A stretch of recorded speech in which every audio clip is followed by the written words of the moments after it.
So when I was a kid, my mom took me to Blackpool. I was about 12 years old. I loved magic and I was doing little shows, but nothing really great. I didn't have any purpose or direction. And my mom took me to see a show called Mystique, and that show changed my life. In fact, it shaped the direction of British and European magic for decades, and it still does.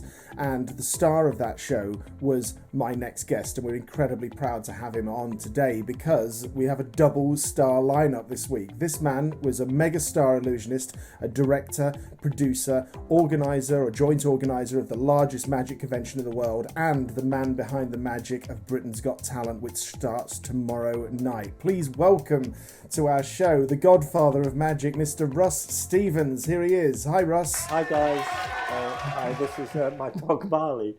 He's just, where am I? Yeah, he's just stood up and stretched, so apologies. Oh, that's great. Yeah, lovely. Good timing, Marley. Yeah. How are you? Yeah, we're good, thanks. We're all keeping as busy as we can.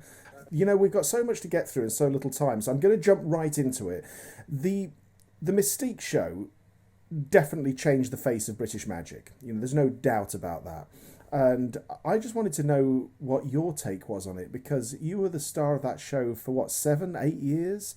You mustn't have even realised at the time the gravity and the importance of that show in the timeline of British magic. Not really. I'd spent 10 years previously. I kind of turned professional 10 years before that. So I'd built up to that point, but I'd never done illusion. So when Mystique happened, which didn't land in my lap, I had to really sort of hustle for it and get it. And I had no background in that kind of magic, really. I just did like a mini act with a small couple of cabaret illusions, like a broomstick suspension with a mic stand and stuff like that. And so it was a dream come true because the people that were putting it on didn't really know much about magic. So luckily they'd ordered an impaler from David Mendoza in the States, and that was pretty much it. And I kind of had a free rein to have all the ideas that I'd had in my head for years, and they were going to pay for it basically and put it all on. So yeah, That's amazing. It was a great opportunity. How did you actually land the job? You said you had to hustle for it. Yeah, I kind of heard along the grapevine that a few years, the first Mystique was 1988, and then I think it was 86, Paul Daniels had done a show at the Opera House, his own show, and he was huge then, a summer season. And I'd heard rumours that they were going to do a magic show at the Horseshoe, and they pulled the idea. So I was kind of aware, because of Paul being there that year, so I was aware of the show, and then I got wind that they were going to do it again at the end of 87. There were rumours going around, and bizarrely, at the New Year's Eve of 1987, I did a one-off gig at a club called Xenon's, which was in the West End of London, which was a disco, and they had a thing at the time of booking special acts, like 10-minute special acts, but they booked a lot of magicians like Duncan Trillo, Paul Keeve, the Zodiac Brothers, Leo Ward. There were quite a few of us, myself. Anyway, they had the idea that they wanted to produce a leopard live on stage on this New Year's Eve, and I'm the kind of person, I still am really, mentally this same kind of person. If someone rings me up, if I'm interested, I'll just throw everything into it and go, yeah, I can do that. And that's exactly what I did. I was like, yeah, I can do that.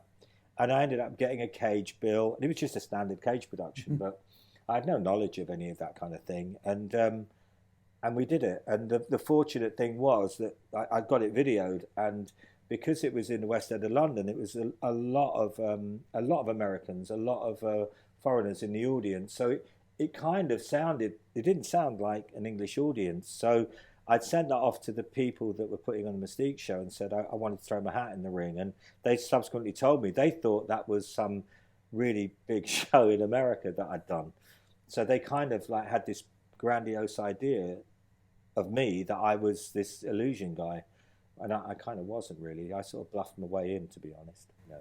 Yeah, and still hasn't really been replicated since. But that brings us on to Blackpool Magic Convention, because you have a big part in that, along with, you know, obviously Russ Brown and Guy Barrett, and of course your amazing team and everybody at Blackpool Magicians Club that works so hard for it. Yeah. But in the last few years, everybody can see that it's changed. It's changed dramatically. It's recaptured its former glory. It was always probably the largest magic convention in the world, but it's now once again the best in the world. And I just wanted to know a little about what it takes, how you've turned that thing around into the incredible spectacle that it is now. Yeah, when Russ, myself, and Guy kind of took over, obviously it had been run. I mean, I'm quite old, so I'm like in my late 50s, but compared to some of the other people that were running at the time, I was quite young, and I've always had like quite a young outlook on magic and showbiz and performing and music, and I'm very into everything current. And so we just knew that it needed to update. There were massive changes. The big changes for us were shortening the gala shows, no interval in the gala shows, putting two houses on so that everyone had a really good seat. That was Guy Barrett's idea, and we knew that the average numbers that we were getting when we took over were just over 3,000, which would fill one show at the Opera House. But we were super confident that once we implemented the ideas we had, that we wouldn't have enough seats in the theatre to do just one show. So we realised we're going to have to do two gala shows, and which is straight away we did that.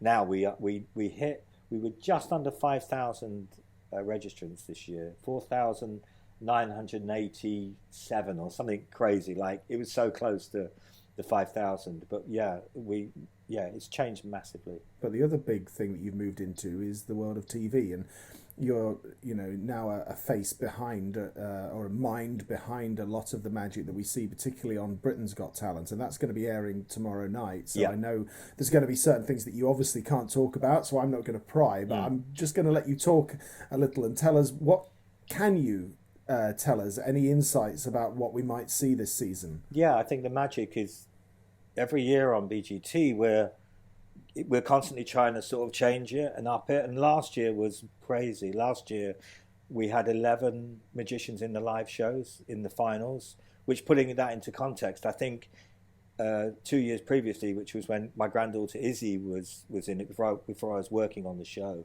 there were probably 3 magicians in the live shows, kind of thing. It was a lot less. It was a crazy amount. And so subsequently, a lot of magicians I was hearing down the grapevine, and people we were meeting with were telling us, the word is that BGT is going to drop back on the magic, and the magic's finished on BGT, and like, it couldn't be further from the truth. So, and this year it's going to be incredible, because I can only imagine that the ratings are going to be some of the highest they've ever had, with so many people. It should be the most crazy ratings. I was speaking to the magician who's on Saturday, tomorrow, and I was just saying to him, the ratings are going to be absolutely crazy.